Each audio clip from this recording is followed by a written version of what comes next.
diputuskan kabarnya oleh Presiden Prabowo yang disampaikan oleh Menteri Keuangan Pak Purbaya bahwa pertama adalah dihapusnya tunggakan iuran BPJS Kesehatan bagi peserta mandiri. Gak usah khawatir, segera diurus ya Besti. November akan dimulai. Jadi meskipun nunggak iuran BPJS-nya bukan berarti tidak mendapatkan pelayanan kesehatan. Catat. Assalamualaikum Besti-Besti, love Indonesia kesayangan si akunya. Jumpa lagi di Viral for Justice dengan hashtag kita, jaminan sosial untuk rakyat.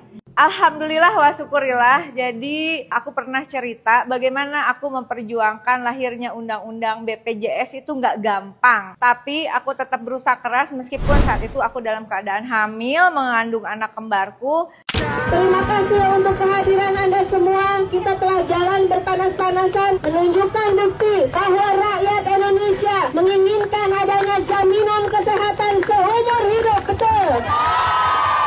Membuktikan bahwa kita membutuhkan jaminan kecelakaan kerja, membutuhkan jaminan hari tua, jaminan pensiun, dan jaminan kematian. Karena ini untuk seluruh rakyat Indonesia. Tidak boleh ada lagi rakyat ditolak dari rumah sakit. Dan Alhamdulillah 28 Oktober 2011 akhirnya Undang-Undang BPJS disahkan di paripurna DPR RI. Dan sejak itulah lahir dijalankannya dua badan penyelenggara, BPJS Kesehatan untuk jaminan kesehatan dan BPJS Ketenagakerjaan untuk jaminan kecelakaan, pensiun, hari tua, dan kematian. Nah Besti, aku akan mulai dengan BPJS Kesehatan dulu ya, karena ada isu penting yang sedang aku suarakan. Sebelumnya, ini aku juga akan spill bahwa beberapa waktu lalu ketika Besti-Besti kita memberikan aspirasinya 17+8 kepada DPR RI, itu kemudian aku minta ditambahkan. Singkat cerita adalah aku minta kita semua dukung untuk Viral for Justice, tolak kenaikan iuran BPJS. Nih ceritanya. Saya sedang bekerja keras untuk mengungkap adanya indikasi data BPS yang kemudian menjadi acuan juga bagi penerima bantuan iuran yang kemudian malah iurannya akan dinaikkan begitu. Dan ini menjadi penting diketahui oleh publik karena juga berpengaruh juga terhadap para pekerja online semua. Buat kamu juga berpengaruh dan kita harus menolak. Kenapa kita harus menolak? Selama belum ada data yang benar, tidak ada alasan menaikkan iuran. Nah, BPJS Kesehatan itu sumber anggarannya terbagi menjadi beberapa. Pertama adalah untuk para pekerja. Pekerja ini ada pekerja yang kemudian pekerja informal lalu menjadi peserta mandiri. Ada juga yang merupakan pekerja dalam hubungan kerja. Namun ada juga mereka para penerima bantuan iuran. Siapakah mereka? Mereka adalah mereka yang miskin dan tidak mampu yang kemudian anggarannya ditanggung oleh negara. 2025 ada 96 juta orang kurang lebih, tapi ternyata masih ada yang dibebankan ke APBD. 2025 mencapai kurang lebih 46 juta orang. Totalnya artinya dikategorikan 49,77% warga Indonesia miskin. Benarkah data itu? Oh, kita hitung lagi. Saat menerima aspirasi masyarakat tentang 17+8 dan aku minta ditambahkan tolak kenaikan iuran BPJS, saat itu aku ditemani, kita bersama menerima aspirasi bersama Bang Andre Rosiade dan juga Bang Kawendra, ini besti-besti aku. Lalu kemudian itu disampaikan ke pimpinan DPR RI dan pimpinan DPR RI alhamdulillah menyampaikannya ke presiden kita, Presiden Prabowo Subianto. Kalau iuran BPJS naik, itu kan juga artinya membebani bukan hanya pekerja, tapi juga pemberi kerja. Padahal kondisi ekonomi kita sedang butuh effort, perjuangan bareng-bareng untuk kemudian masyarakat khususnya bisa pulih ekonominya. Dan alhamdulillah Menteri Keuangan yang baru, Kang Purbaya, alhamdulillah.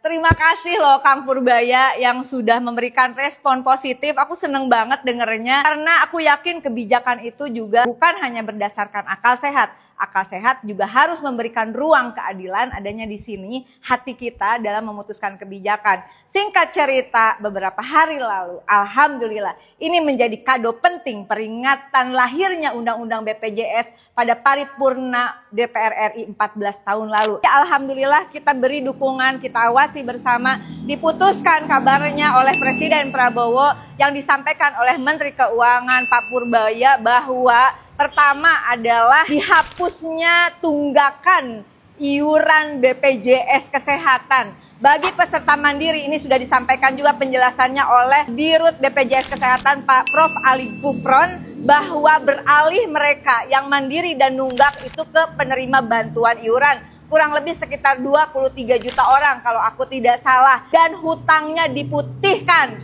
Gak usah khawatir, segera diurus ya Besti. November akan dimulai. Jadi meskipun nunggak iuran BPJS-nya, bukan berarti tidak mendapatkan pelayanan kesehatan. Catat. Yang juga penting adalah alhamdulillah perjuangan kita bersama Bang Andre, Bang Kawendra, dan semuanya Komisi 9 DPR RI.